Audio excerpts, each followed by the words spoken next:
Praise the Lord. ദൈവത്തിൻ്റെ അതിപരിശുദ്ധ നാമം വാഴ്ത്തപ്പെടുമാറാകട്ടെ. ഒരു മനുഷ്യൻ്റെ അല്ലെങ്കിൽ ഒരു ദേശത്തിൻ്റെ പതനം അല്ലെങ്കിൽ വീഴ്ച എന്നുള്ളത് വേഗത്തിൽ സംഭവിക്കുന്ന ഒരു കാര്യമല്ല. വേദപുസ്തകം നമ്മളെ പഠിപ്പിക്കുന്നു, മനുഷ്യൻ്റെ നാശത്തിന് കാരണമായി മാറ്റപ്പെടുന്നത് പാപമാണ്.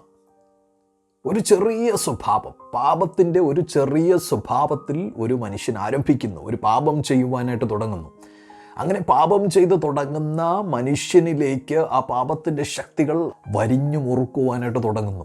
അവൻ ആ പാപത്തിൽ നിന്ന് പുറത്തിറങ്ങുവാൻ കഴിയാത്ത വിധത്തിൽ ആ പാപത്തിൽ അവൻ അകപ്പെട്ടു പോകുന്നു. അങ്ങനെ ആ പാപത്തിൽ കുടുങ്ങിക്കിടക്കുന്ന മനുഷ്യൻ്റെ അവസാനം നിശ്ചയമായി നാശത്തിൽ തന്നെ ആയിരിക്കുമെന്ന് നമുക്ക് വേദപുസ്തകത്തിലൂടെ കാണുവാനായിട്ട് കഴിയുകയാണ്. ഇന്ന് പകലിൽ ഞാൻ അഡ്രസ്സ് ചെയ്യുന്നത് ഭൗതികമായിട്ടുള്ള ഒരു വീഴ്ചയേക്കാൾ ആത്മീയമായിട്ടുള്ള ആ വീഴ്ച. ദൈവം നമ്മുടെ മുമ്പിൽ വച്ചിരിക്കുന്ന ഏറ്റവും വലിയ ഒരു സൗഭാഗ്യമാണ് നമുക്ക് സ്വർഗരാജ്യം ലഭ്യമാകും എന്നുള്ളത്. ആ സ്വർഗരാജ്യത്തിൽ ഒരു മനുഷ്യൻ്റെ ആത്മാവിന് ചെന്നെത്തണമെങ്കിൽ അവൻ ഈ ഭൂമിയിൽ ജീവിച്ചിരിക്കുമ്പോൾ ദൈവത്തോട് ചേർന്ന് നടക്കേണ്ടത് ഏറ്റവും ആവശ്യമാണ്. ദൈവത്തിൽ വസിക്കുന്ന ഒരു മനുഷ്യന് പാപം ചെയ്യുവാനായിട്ട് കഴിയുകയില്ല. അങ്ങനെയാണെങ്കിൽ പാപമില്ലാതെ ജീവിക്കുന്ന ഒരു അനുഭവത്തിൽ നമ്മുടെ ജീവിതത്തെ ക്രമീകരിക്കപ്പെടുമ്പോഴാണ്, ദൈവത്തിൽ വസിക്കപ്പെടുമ്പോഴാണ്, ദൈവത്തിൻ്റെ കൃപയിൽ ആശ്രയിച്ച് ദൈവത്തോട് ചേർന്ന് ജീവിക്കുവാനായിട്ട് തുടങ്ങുമ്പോഴാണ് അവൻ്റെ ജീവിതത്തിന് അർത്ഥമുണ്ടാകുന്നത്. അവന് സ്വർഗ രാജ്യമെന്നുള്ള ഏറ്റവും അമൂല്യമായിട്ടുള്ള ആ ഡെസ്റ്റിനേഷനിലേക്ക് അവന് എത്തിച്ചേരുവാനായിട്ട് ഇടയായിത്തീരുന്നത്. എന്നാൽ പാപം ഗ്രാജുവലായിട്ട് ഒരു മനുഷ്യനെ നാശത്തിലേക്ക് കടത്തിവിടുമ്പോൾ നമുക്ക് നിത്യജീവൻ തരുവാനായിട്ട് യേശു കർത്താവ് ഈ ഭൂമിയിലേക്ക് കടന്നു വന്നു. ആ യേശുവിൽ വിശ്വസിക്കുവാനായിട്ട് നാം തയ്യാറാകുമ്പോൾ നമ്മുടെ ജീവിതം നാശത്തിൽ നിന്ന് വിടുവിക്കപ്പെട്ട്, പിശാചിൻ്റെ കരാളഹസ്തങ്ങൾക്കുള്ളിൽ നിന്ന് വിടുവിക്കപ്പെട്ട് നിത്യജീവനിലേക്ക്, ഏറ്റവും വിലയേറിയ ആ സ്വർഗരാജ്യത്തിലേക്ക് ഉള്ള വഴിയിൽ നാം പ്രവേശിക്കുകയാണ്. വേദപുസ്തകം നാം പഠിക്കുമ്പോൾ ഇതുപോലെ ഗ്രാജുവലായിട്ട് പാപം ചെയ്ത് നാശത്തിലേക്ക് കടന്നു പോകുന്ന നിരവധി പേരെ നമുക്ക് കാണുവാനായിട്ട് കഴിയും. അതിൽ ഒരു മനുഷ്യനെ ചൂണ്ടിക്കാണിക്കുന്നതിനേക്കാൾ ഉപരി ഒരു ദേശത്തെ തന്നെ നമുക്ക് കാണുവാനായിട്ട് കഴിയും. അങ്ങനെ പാപം ചെയ്ത് നാശത്തിലേക്ക് കടന്നു പോകുന്ന ഒരു ദേശം മറ്റൊരു ദേശവുമല്ല. ഞാൻ സംസാരിക്കുന്നത് ഇസ്രയേൽ എന്നുള്ള രാജ്യത്തെ പറ്റി തന്നെയാകുന്നു. 2 രാജാക്കന്മാർ 17-ാം അധ്യായം ഇസ്രയേലിൻ്റെ ചരിത്രത്തിൽ അല്ലെങ്കിൽ വേദപുസ്തകത്തിൽ തന്നെ ഏറ്റവും പ്രധാനപ്പെട്ട ഒരു അധ്യായമാണ്. കാരണം ഇസ്രയേൽ എന്നുള്ള ദൈവത്താൽ വിളിച്ചു വേർതിരിക്കപ്പെട്ട ഒരു രാഷ്ട്രത്തിൻ്റെ, ഒരു രാജ്യത്തിൻ്റെ, ഒരു ദേശത്തിൻ്റെ പതനത്തെ ആ അധ്യായത്തിൽ വളരെ വ്യക്തമായിട്ട് പരിശുദ്ധാത്മാവ് എഴുതി വച്ചിരിക്കുന്നത് നമുക്ക് കാണുവാനായിട്ട് കഴിയും. ഇസ്രയേലിൻ്റെ രാജാക്കന്മാരായ ശൗലിനും ദാവീദിനും ശലോമോനും ശേഷം, ദാവീദിൻ്റെ മകനായ ശലോമോൻ്റെ മരണശേഷം ഇസ്രയേൽ 2ആയി വിഭജിക്കപ്പെടുകയാണ്. അതിൻ്റെ വടക്കൻ കിങ്ഡം, വടക്കൻ ഭാഗം ഇസ്രയേൽ എന്ന പേരിൽ തന്നെ അറിയപ്പെടുകയും അതിൻ്റെ സദേൺ സൈഡ് അല്ലെങ്കിൽ അതിൻ്റെ തെക്കൻ ഭാഗം യഹൂദ എന്ന പേരിൽ അറിയപ്പെടുകയും ചെയ്യുന്നു. ശലോമോൻ്റെ മകനായ രഹബയാം ഇസ്രയേലിൻ്റെ തെക്കൻ ഭാഗമായിട്ടുള്ള യഹൂദയെ ഭരിക്കുവാനായിട്ട് രാജവാഴ്ചയിലേക്ക് കടക്കപ്പെടുകയും വടക്കൻ ഇസ്രയേലിനെ ഭരിക്കുവാനായിട്ട് രാജാവായി വരുന്നത് യൊരോബയാം എന്നുള്ള ഒരു രാജാവാണ്. അങ്ങനെ യൊരോബയാം ഇസ്രയേലിനെ ഭരിക്കുവാനായിട്ട് തുടങ്ങുന്നു. വളരെ സന്തുഷ്ടവാനായിട്ടായിരിക്കാം ഒരുപക്ഷെ അദ്ദേഹം ആ രാജ്യത്തിൻ്റെ ഭരണം ഏറ്റെടുക്കുന്നത്. എന്നാൽ അദ്ദേഹത്തിൻ്റെ തുടക്കം തന്നെ പാളിപ്പോകുന്ന ഒരു കാഴ്ച വേദപുസ്തക ചരിത്രത്തിലൂടെ നമുക്ക് കാണുവാനായിട്ട് കഴിയും. ഏതായാലും യൊരോബയാം തുടങ്ങി ഹോശയ്യ എന്നുള്ള രാജാവ് വരെ ഏകദേശം 19 രാജാക്കന്മാർ ഇസ്രയേലിനെ ഭരിക്കുന്നതായിട്ട് നമുക്ക് കാണാം. യൊരോബയാം തുടങ്ങി ഹോശയ്യ വരെ 19 രാജാക്കന്മാർ ഭരിക്കുമ്പോൾ അതിനിടയിൽ ഏകദേശം 210ഓളം വർഷങ്ങൾ കടന്നു പോകുന്നത് നമുക്ക് കാണുവാനായിട്ട് കഴിയും.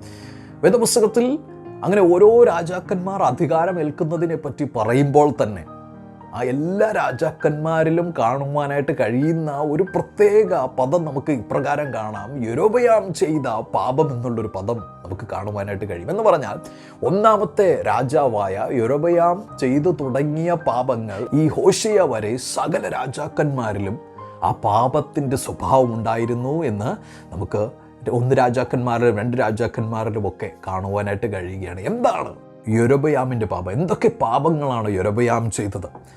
1 രാജാക്കന്മാർ 1-ാം അധ്യായം അതിൻ്റെ 28-ാമത്തെ വചനത്തിൽ ഇങ്ങനെ നാം കാണുകയാണ്. ആകയാൽ രാജാവ് ആലോചിച്ചു പൊന്നുകൊണ്ട് 2 കാളക്കുട്ടി ഉണ്ടാക്കി. നിങ്ങൾ യെരൂശലേമിൽ പോയത് മതി. ഇസ്രായേലേ, ഇതാ നിന്നെ മിസ്രയീം ദേശത്തു നിന്ന് കൊണ്ടുവന്ന നിന്റെ ദൈവമെന്ന് അവരോട് പറഞ്ഞു. അവൻ ഒന്നിനെ ബേഥേലിലും മറ്റേതിനെ ദാനിലും പ്രതിഷ്ഠിച്ചു. ഈ കാര്യം പാപഹേതുവായി തീർന്നു. ഒന്നാമതായി യൊരോബെയാം ചെയ്ത പാപം, അവൻ 2 കാളക്കുട്ടികളെ ഉണ്ടാക്കുകയാണ്. ഒരു കാളക്കുട്ടിയെ ബേഥേലിലും മറ്റൊരു കാളക്കുട്ടിയെ ദാനിലും കൊണ്ട് സ്ഥാപിച്ച്, ഇനി നിങ്ങൾ യഹൂദയിൽ സ്ഥിതി ചെയ്യുന്ന യെരൂശലേമിലെ ദൈവാലയത്തിലേക്ക് കടന്നു പോകേണ്ട, പിന്നെയോ നിങ്ങൾ ഇനി ആരാധിക്കേണ്ടത് ഈ കാളക്കുട്ടികളെയാണ് എന്ന് പറഞ്ഞ് പാപഹേതുവായി തീർന്ന ഈ പാപം ചെയ്യുവാൻ യൊരോബെയാം തയ്യാറാവുകയും ഇസ്രായേൽ മക്കളെ മുഴുവനും അതിനായിട്ട് പ്രേരിപ്പിക്കുകയും ചെയ്യുകയാണ്. രണ്ടാമതായി 1 രാജാക്കന്മാർ 12-ാം അധ്യായം 31-ാമത്തെ വചനത്തിൽ അവൻ പൂജാഗിരി ക്ഷേത്രങ്ങളും ഉണ്ടാക്കി. യഹൂദയിൽ ഇപ്പോൾ സ്ഥിതി ചെയ്യുന്ന യെരൂശലേമിലുള്ള ദൈവാലയത്തിലേക്ക് കടന്നു പോകുവാൻ ഇസ്രായേൽ മക്കളെ അതിൽ നിന്ന് മാറ്റി നിർത്തത്തക്ക വിധത്തിൽ കാളക്കുട്ടികളെയും പൂജാഗിരികളെയും ഒക്കെ ഉണ്ടാക്കിക്കൊണ്ട് ഇസ്രായേൽ മക്കളെ പാപം ചെയ്യുവാനായിട്ട് പാപത്തിലേക്ക് ഇതാ യൊരോബെയാം വലിച്ച് കൊണ്ടുപോകുന്ന ഒരു കാഴ്ച നമുക്കവിടെ കാണാം. 1 രാജാക്കന്മാർ തന്നെ 12-ാം അധ്യായം 31-ന്റെ 2-ാമത്തെ ഭാഗത്തിൽ സർവ്വജനത്തിൽ നിന്നും ലേവ്യരല്ലാത്തവരെ പുരോഹിതന്മാരായി നിയമിച്ചു. നോക്കുക, ദൈവം ഇസ്രായേൽ മക്കൾക്ക് കൽപ്പന കൊടുക്കുമ്പോൾ ലേവ്യ ഗോത്രത്തെ മറ്റുള്ള ഇസ്രായേൽ ഗോത്രത്തിൽ നിന്ന് മാറ്റി നിർത്തുകയാണ്. ലേവ്യർക്ക് മാത്രമാണ് ദൈവാലയത്തിനകത്ത് പുരോഹിത ശുശ്രൂഷ ചെയ്യുവാനായിട്ട് ദൈവം അനുവാദം കൊടുത്തിരുന്നത്. എന്നാൽ ദൈവം കൊടുത്ത ആ ചട്ടത്തിൽ നിന്ന്, ദൈവം കൊടുത്ത ആ കൽപ്പനയിൽ നിന്ന്, ദൈവം പറഞ്ഞ ആ കാര്യത്തിൽ നിന്ന് വ്യത്യസ്തമായി ലേവ്യ ഗോത്രത്തിൽ നിന്നല്ലാതെ മറ്റുള്ള ഗോത്രത്തിൽ നിന്ന് പുരോഹിതന്മാരെ എടുക്കുവാനായിട്ട് യൊരോബെയാം തയ്യാറാവുകയാണ്. ഇനി 4-മതായി 12-ാം അധ്യായം അതിൻ്റെ 32-ാമത്തെ വചനത്തിൽ ഇങ്ങനെ നാം വായിക്കുന്നു. 32, 33 ചേർത്ത് വായിക്കട്ടെ. യഹൂദയിൽ ആചരിച്ചു വന്ന ഉത്സവം പോലെ യൊരോബെയാം 8-ാം മാസം 15-ാം തീയതി ഒരു ഉത്സവം നിശ്ചയിച്ച് യാഗപീഠത്തിങ്കൽ ചെന്ന് താനുണ്ടാക്കിയ കാളക്കുട്ടികൾക്ക് യാഗം കഴിക്കേണ്ടതിന് അവൻ ബേഥേലിലും അങ്ങനെ തന്നെ ചെയ്തു. താൻ നിയമിച്ച പൂജാഗിരി പുരോഹിതന്മാരെ അവൻ ബേഥേലിലാക്കി. അവൻ സ്വമേധയായി നിശ്ചയിച്ച 8-ാം മാസം 15-ാം തീയതി താൻ ബേഥേലിലുണ്ടാക്കി യാഗപീഠത്തിങ്കൽ ചെന്ന് ഇസ്രായേൽ മക്കൾക്ക് ഒരു ഉത്സവം നിയമിച്ചു. പീഠത്തിനരികെ ചെന്ന് ധൂപം കാട്ടി. ദൈവം ഇസ്രായേൽ മക്കൾക്ക് കൽപ്പന കൊടുക്കുമ്പോൾ താൻ ഇപ്രകാരം പറഞ്ഞിരുന്നു. ലേവ്യ പുസ്തകം 23:34 7-ാം മാസം 15-ാം തീയതി മുതൽ 7 ദിവസം യഹോവയ്ക്ക് കൂടാരപ്പെരുന്നാൾ ആകുന്നു. ദൈവത്തിൻ്റെ ജനം ഒരുമിച്ച് ആചരിക്കേണ്ടിയ ഉത്സവമായ കൂടാരപ്പെരുന്നാളിനെ പറ്റി 7-ാം മാസം 15-ാം തീയതി മുതൽ 7 ദിവസം കൂടാരപ്പെരുന്നാൾ ആചരിക്കണമെന്ന് ദൈവം ഇസ്രായേൽ മക്കൾക്ക് കൽപ്പിച്ചാക്കുമ്പോൾ താൻ സ്വമേധയായി നിശ്ചയിച്ച 8-ാം മാസം 15-ാം തീയതി താൻ ബേഥേലിലുണ്ടാക്കി യാഗപീഠത്തിങ്കൽ ചെന്ന് ഇസ്രായേൽ മക്കൾക്ക് പുതിയൊരു നിയമം കൽപ്പിച്ചാക്കുകയാണ്. ദൈവത്തിൻ്റെ നിയമങ്ങളെല്ലാം തെറ്റിക്കുന്ന ഇസ്രായേലിൻ്റെ ഒരു രാജാവിനെ പറ്റിയാണ് നാം ഇപ്പോൾ കണ്ടുകൊണ്ടിരിക്കുന്നത്. ഇനി അതിൻ്റെ 33-ാമത്തെ വചനത്തിൻ്റെ അവസാന ഭാഗത്തിൽ ഇങ്ങനെ നാം കാണുന്നു. പീഠത്തിനരികെ ചെന്ന് ധൂപം കാട്ടി. അവിടെ താൻ തന്നെ ഒരു പുരോഹിതനായി അവരോധിക്കപ്പെടുന്ന ഒരു കാഴ്ച. എത്രമാത്രം ദൈവത്തെ ദുഃഖിപ്പിക്കുവാനായിട്ട് കഴിയുമോ, എത്രത്തോളം ദൈവത്തിന് വിരോധമായി നിൽക്കുവാനായിട്ട് കഴിയുമോ, ആ വിധത്തിലൊക്കെ ദൈവത്തിന് വിരോധമായി നിൽക്കുന്ന ഒരു ഇസ്രായേൽ രാജാവിനെ നാം അവിടെ കാണുകയാണ്. എന്തൊക്കെയാണോ ദൈവം കൽപ്പിച്ചിരിക്കുന്ന ചട്ടങ്ങളും ദൈവം കൽപ്പിച്ചിരിക്കുന്ന ആചാരങ്ങളും അതിൽ നിന്നൊക്കെ വിഭിന്നമായി ചിന്തിക്കുന്ന ആ കൽപ്പനകളെല്ലാം വെട്ടിമാറ്റി സ്വമേധയായി താൻ തന്നെ ചില കൽപ്പനകൾ കൊടുക്കുന്നത് പോലെ എന്ന് പറഞ്ഞാൽ ദൈവത്തെ തന്നെ റീപ്ലേസ് ചെയ്യുവാനായിട്ട് ശ്രമിക്കുന്ന ഒരു യൊരോബെയാമിനെ നാം അവിടെ കാണുകയാണ്. ഈ യൊരോബെയാമിൻ്റെ പാപങ്ങൾ തുടർന്നുള്ള ഹോശിയ വരെയുള്ള എല്ലാ ഇസ്രായേൽ രാജാക്കന്മാരും ഫോളോ ചെയ്തിരുന്നതായിട്ട് നമുക്ക് ഓരോ രാജാക്കന്മാരുടെ ചരിത്രത്തിലും കാണുവാനായിട്ട് കഴിയുകയാണ്. ഇനി 2 രാജാക്കന്മാർ 17-ാം അധ്യായത്തിലേക്ക് നാം കടന്നു വരുമ്പോൾ യൊരോബെയാം തുടങ്ങി ഹോശിയ വരെ ഉള്ള ഇസ്രായേൽ മക്കളുടെ പാപങ്ങളുടെ ഒരു ആകത്തുക നമുക്കവിടെ കാണുവാനായിട്ട് കഴിയും. 2 രാജാക്കന്മാർ 17-ാം അധ്യായം അതിൻ്റെ 9-ാമത്തെ വചനം. ഇസ്രായേൽ മക്കൾ തങ്ങളുടെ ദൈവമായ യഹോവയ്ക്ക് വിരോധമായി കൊള്ളരുതാത്ത കാര്യങ്ങളെ രഹസ്യമായി ചെയ്ത് കാവൽക്കാരുടെ ഗോപുരം മുതൽ ഉറപ്പുള്ള പട്ടണം വരെ തങ്ങളുടെ എല്ലാ പട്ടണങ്ങളിലും പൂജാഗിരികൾ പണിതു. യൊരോബെയാം എന്നുള്ളൊരു രാജാവ് ചെറുതായിട്ട് ഒരു പാപം ചെയ്യുവാനായിട്ട് ഇസ്രായേൽ മക്കളെ പ്രേരിപ്പിച്ചു തുടങ്ങി. 2 കാളക്കുട്ടികളെ ഉണ്ടാക്കി ബേഥേലിലും ദാനിലും സ്ഥാപിച്ചു. അവിടങ്ങളിലായി പൂജാഗിരികൾ സ്ഥാപിച്ചു. എന്നാൽ അങ്ങനെ തുടങ്ങിയ ചെറിയ പാപം, അങ്ങനെ തുടങ്ങിയ ഒരു ചെറിയ സ്വഭാവം, ഒരു പാപത്തിൻ്റെ ചെറിയൊരു സ്വഭാവം ഹോശേയുടെ കാലഘട്ടം എത്തുമ്പോൾ കാവൽക്കാരുടെ ഗോപുരം മുതൽ ഉറപ്പുള്ള പട്ടണം വരെ എല്ലാ പട്ടണങ്ങളിലും ഈ പൂജാഗിരികൾ പണിയപ്പെടുന്ന അതിൻ്റെ ഏറ്റവും മൂർധന്യ അവസ്ഥയിലേക്ക് എത്തുകയാണ്. 17:10 അവർ ഉയർന്ന കുന്നിന്മേലൊക്കെയും പച്ചവൃക്ഷത്തിൻ കീഴിലൊക്കെയും വിഗ്രഹസ്തംഭങ്ങളും അശേരാ പ്രതിഷ്ഠകളും സ്ഥാപിച്ചു. ഓരോ വൃക്ഷത്തിൻ്റെ ചുവട്ടിലും അശേരാ പ്രതിഷ്ഠകളും വിഗ്രഹസ്തംഭങ്ങളും ഒക്കെ സ്ഥാപിക്കുന്ന ഒരു കാഴ്ച നമ്മുടെ കണ്ണിനകത്ത്, നമ്മുടെ മനസ്സിൽ ആ ഒരു ചിത്രം ചിന്തിക്കുവാനായിട്ട് കഴിയുമോ? ദൈവത്തെ ആരാധിച്ചിരുന്ന ഒരു ജനം ഇപ്പോൾ എവിടെ നോക്കിയാലും അശേരാ പ്രതിഷ്ഠകളും വിഗ്രഹസ്തംഭങ്ങളും അതുപോലെ തന്നെ അന്യദൈവന്മാരെ ആരാധിക്കുന്ന സ്വഭാവത്തിനുടമകളായ ജനങ്ങൾ ചെയ്യുന്നത് പോലുള്ളൊരു സ്വഭാവത്തിലേക്ക് ഇതാ ഇസ്രായേൽ മക്കൾ വഴുതി വീഴുകയാണ്. 17-14-15 വചനങ്ങളിൽ എങ്കിലും അവർ കേൾക്കാതെ തങ്ങളുടെ ദൈവമായ യഹോവയിൽ വിശ്വസിക്കാതിരുന്ന പിതാക്കന്മാരെ പോലെ ദുശ്ശാഠ്യം കാണിച്ചു. അവൻ്റെ ചട്ടങ്ങളെയും അവരുടെ പിതാക്കന്മാരോട് അവൻ ചെയ്ത നിയമത്തെയും അവൻ അവരോട് സാക്ഷീകരിച്ച സാക്ഷ്യങ്ങളെയും നിരസിച്ചു കളഞ്ഞു. ദൈവത്തിൻ്റെ കൽപ്പനകളെ പാടെ നിരസിക്കുന്ന, ദുശ്ശാഠ്യം കാണിക്കുന്ന ഒരു തലമുറയായി ഇതാ ഇസ്രായേൽ മക്കൾ മാറ്റപ്പെട്ടിരിക്കുകയാണ്. നോക്കുക, ഏലിയാവ്, എലീശ തുടങ്ങിയ ശക്തന്മാരായിട്ടുള്ള പ്രവാചകന്മാർ ഇതിനിടയിൽ ഇസ്രായേലിൽ പാർത്തിരുന്നു. ഇസ്രായേലിൽ ഒരു ഭാഗത്ത് രാജഭരണം തുടങ്ങുമ്പോൾ തന്നെ ദൈവത്തിൻ്റെ നാവായി നിൽക്കുന്ന ചില ദൈവദാസന്മാരെ, ചില പ്രവാചകന്മാരെ ദൈവം അവിടെ അയച്ചിരുന്നു ഇസ്രായേലിനെ നേർവഴിക്ക് നടത്തുവാൻ. എന്നാൽ അവരുടെ വാക്കുകളൊന്നും മുഖവിലേക്കെടുക്കാതെ അതിനെയൊക്കെ നിരസിച്ച് കളഞ്ഞുകൊണ്ട് ഇസ്രായേൽ പൂർണ്ണമായി പാപത്തിൽ മുങ്ങിക്കിടക്കുന്ന ഒരു അനുഭവത്തിലേക്ക് ഇതാ കാര്യങ്ങൾ വഴുതി മാറുകയാണ്. 2 രാജാക്കന്മാർ 17:17 അവർ തങ്ങളുടെ പുത്രന്മാരെയും പുത്രിമാരെയും അഗ്നിപ്രവേശം ചെയ്യിച്ച് പ്രശ്നവും ആഭിചാരവും പ്രയോഗിച്ച് യഹോവയെ കോപിപ്പിക്കേണ്ടതിന് അവൻ അനിഷ്ടമായുള്ളത് ചെയ്യുവാൻ തങ്ങളെ തന്നെ വിറ്റുകളഞ്ഞു. ഒരു മനുഷ്യൻ ദൈവത്തിൻ്റെ സ്നേഹത്തിൽ നിന്ന് മാറി പിശാചിന് തന്നെ വിറ്റുകളയുന്ന ഒരു അനുഭവത്തിൽ എന്താണോ പിശാച് ആഗ്രഹിക്കുന്നത് അതെൻ്റെ ജീവിതത്തിൽ സംഭവിക്കട്ടെ, എന്താണോ പിശാച് എന്നിലൂടെ പുറപ്പെടുവിക്കുവാനായിട്ട് ആഗ്രഹിക്കുന്ന സ്വഭാവം, ആ സ്വഭാവം എന്നിലേക്ക് കടന്നു വരട്ടെ എന്ന് പറഞ്ഞാൽ പിശാചിന് തന്നെ വിറ്റുകളയുന്ന ഒരു സ്വഭാവം ഇസ്രായേൽ മക്കളുടെ ഇടയിലേക്ക് കടന്നു വരികയാണ്.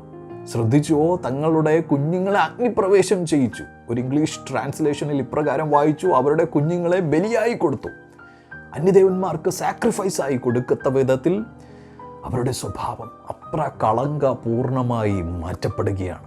ഇത്രയും പാപങ്ങൾ ചെയ്ത് ദൈവത്തിൻ്റെ സ്നേഹത്തെ പാടെ നിരസിച്ചു കളഞ്ഞ് ദൈവത്തിൻ്റെ സന്നിധിയിൽ നിന്ന് ഒത്തിരി ദൂരെ, ഒത്തിരി മാറി ദൈവത്തോട് മുഖം തിരിച്ചു നിൽക്കത്തക്ക വിധത്തിൽ ഇസ്രായേൽ മക്കൾ ഇപ്പോൾ എത്തി നിൽക്കുമ്പോൾ യൊരോബെയാം തുടങ്ങി ഹോശിയ രാജാവ്, ഇപ്പോൾ ഭരിച്ചുകൊണ്ടിരിക്കുന്ന ഹോശിയ രാജാവ്, 2 രാജാക്കന്മാർ 17-ാം അധ്യായത്തിൽ ഭരിച്ചുകൊണ്ടിരിക്കുന്ന ഹോശിയ രാജാവ് വരെ എത്തുമ്പോൾ സമയം അതിവേഗം ഓടിക്കൊണ്ടിരിക്കുകയാണ്. ഏകദേശം 210ഓളം വർഷങ്ങൾ ഇതിനിടയിൽ മാറിക്കഴിഞ്ഞു.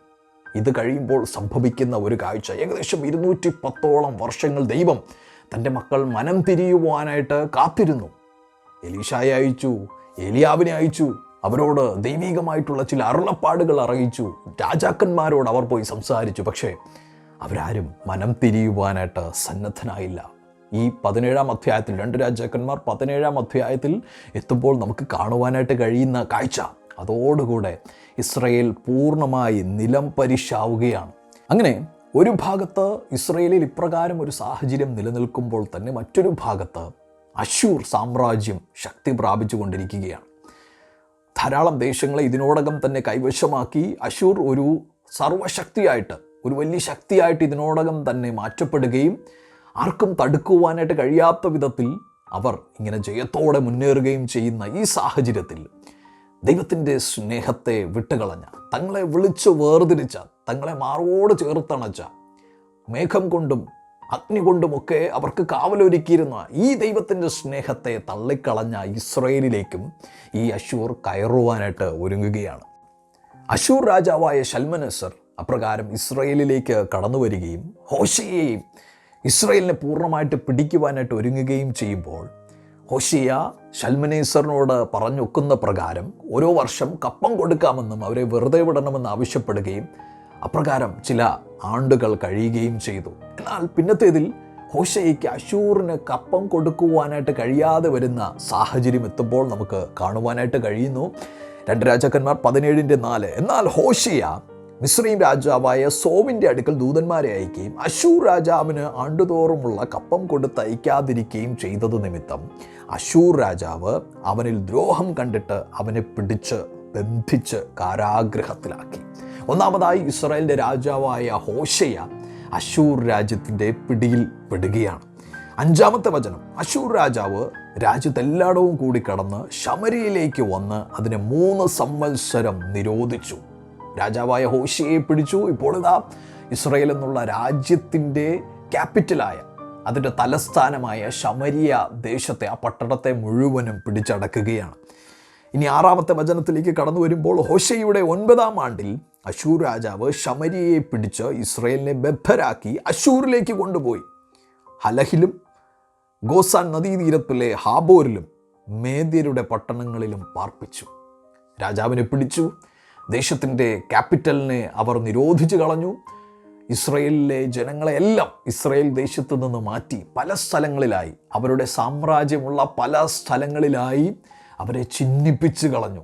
ദൈവത്തിൽ നിന്ന് അവർക്കൊരു കൽപ്പനയുണ്ടായിരുന്നു, നിങ്ങൾ ദൈവത്തെ അനുസരിക്കാതിരിക്കുന്ന പക്ഷം, ദുശാഠ്യം കാണിക്കുവാനായിട്ട് തുടങ്ങുമ്പോൾ നിങ്ങൾ ചിതറിക്കപ്പെടുമെന്നുള്ള ദൈവത്തിൻ്റെ ആലോചന, അത് അനുസരിക്കാതെ, ആലോചനയെ മുഖവിലേക്കെടുക്കാതെ മുന്നേറിയ ഇസ്രായേൽ മക്കൾ ഇപ്പോൾ നാം കാണുന്നത് പല സ്ഥലങ്ങളിലായി ഇസ്രായേൽ മക്കൾ ചിതറിക്കപ്പെടുകയാണ്.